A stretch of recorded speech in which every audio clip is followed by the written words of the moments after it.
Hi, and welcome to this LXT story. My name is Alex, and in this video I'm going to talk to you about how to change behavior in salespeople. Salespeople who have the challenge to handle objections by the customer, to convince them why they should buy the new product, to deal with any kind of thing that might come up during the sales talk. And the classic way is to train this in a face-to-face setting. So usually you have a seminar, there is a part where you transmit the knowledge, where you give all the information, let's say in the morning, and then in the afternoon you have the practical part with simulations, role plays, etc. And this video is not to say that the format face-to-face is not a good format. No, it's the opposite. But for simulations and role plays, there are just some things that are not very positive in a face-to-face setting.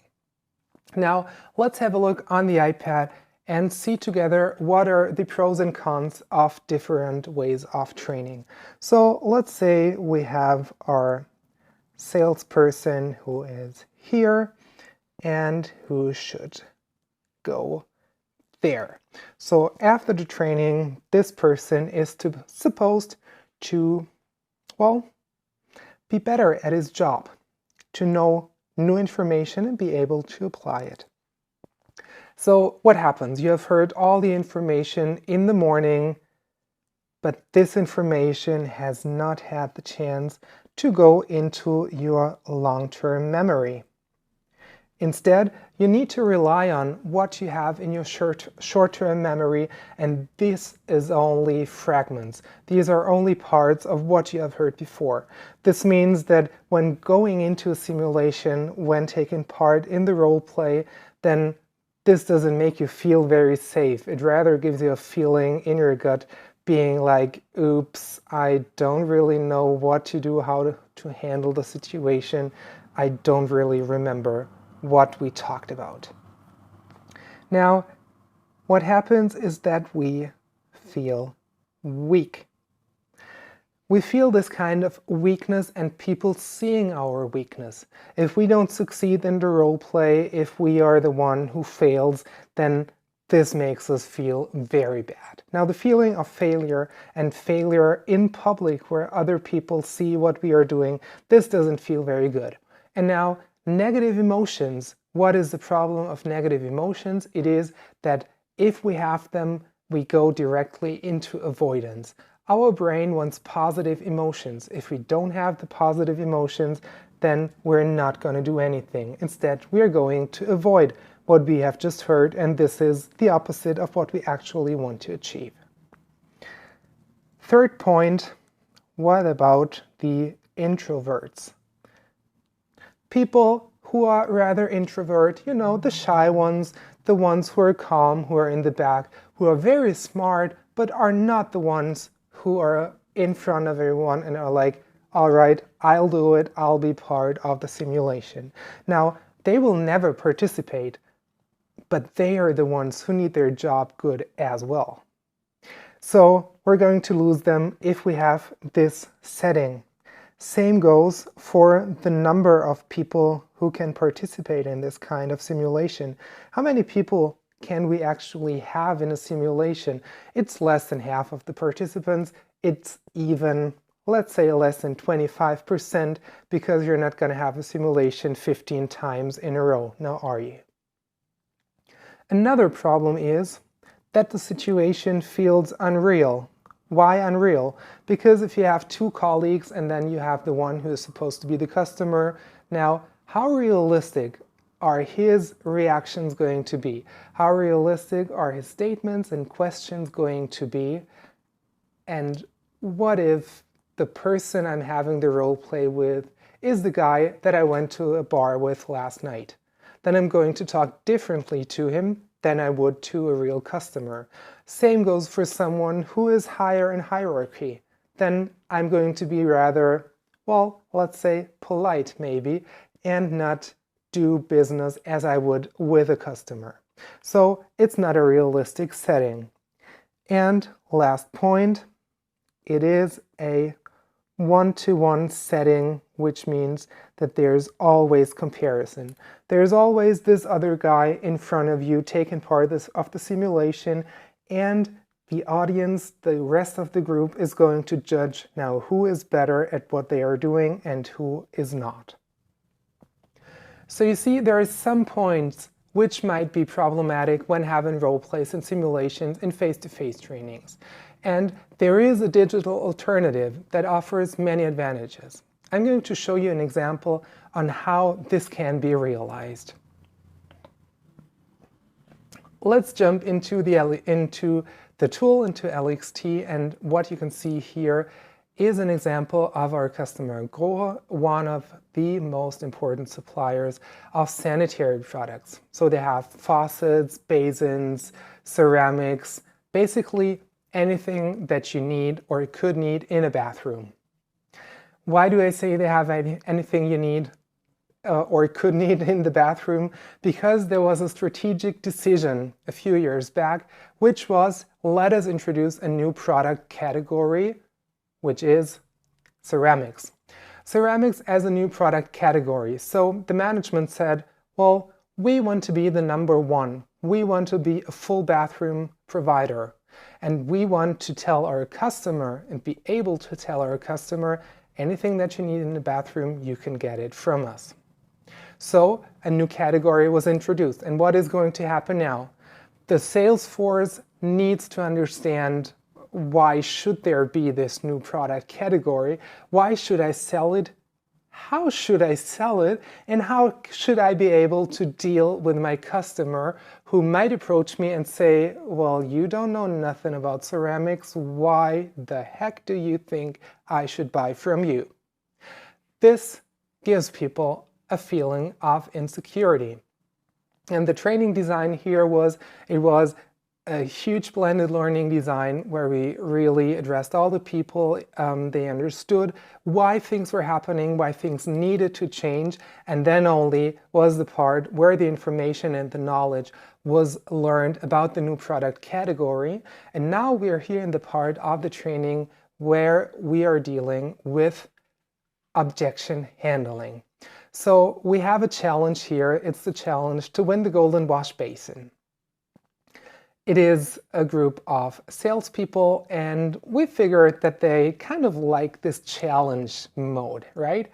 So they have two ways of play that you can say here. There's an adventurer path for those who like to try out things, and there's a safety path for those who like to keep it slow and just really do what they're supposed to do.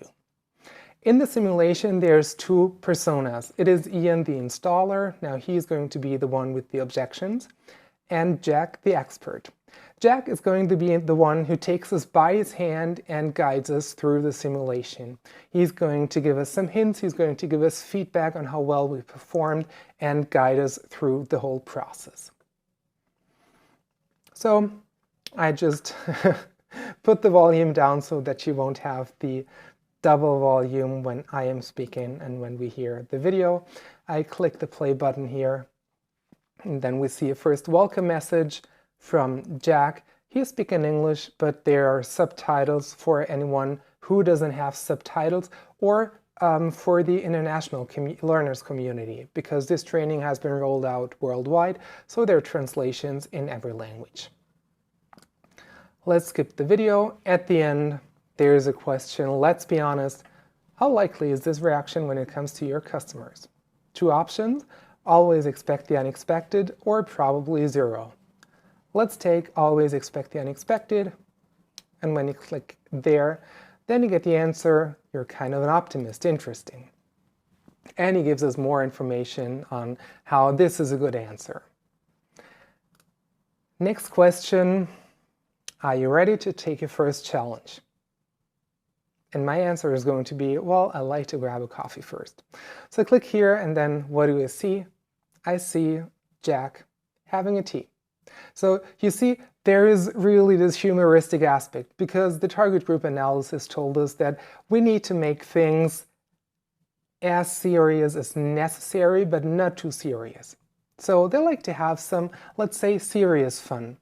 Learning is fun, You can try out things, you get positive reactions, it makes you laugh or smile at least. And this is what helps the learning process. If you have these positive emotions, then we all know that learning is a lot easier. So, are you ready now? Yes, let the games begin. No, but let's get started anyway. And then it brings us to the scene with Ian the installer, who has some objections to make. And now there's two options how to answer. I will take answer B, and then this was apparently a good question. So Jack is telling me, yes, you did great, it's a good start, and then it goes on with his explanation of why this was a good choice. Now let me exit this in this simulation. We're not going to go through the end. I guess you got the idea of it on how it is like a branched scenario. And this is what I would like to do to show you, because obviously this has been produced within LXT. So we had all the video snippets and the script, and then this was built up in LXT.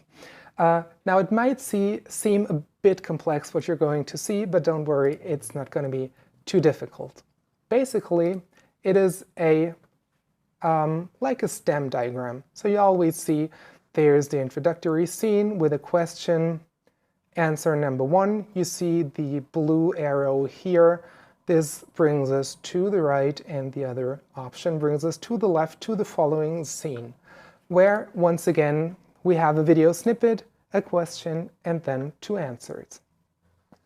And in the end, when we go through the whole simulation, we have the final feedback. This one here is the path where you failed, and this one here is the one where you actually did everything right and won the golden wash basin.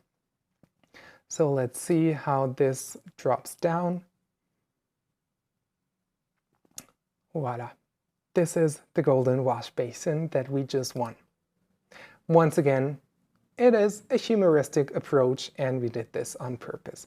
Now, even though this might seem complex, of course, from a conception point of view, the design of the training is complex, but the tool itself is very easy to handle. So I could click here on the starting scene and then add a new answer option, type in a text being 3, and let's be fast. I'm going to erase this afterwards.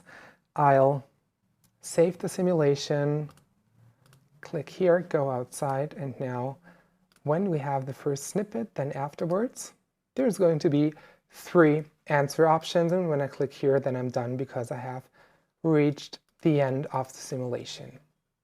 Now I need to erase this again, delete this scene, rearrange, and there we are. Everything's set back to where we were.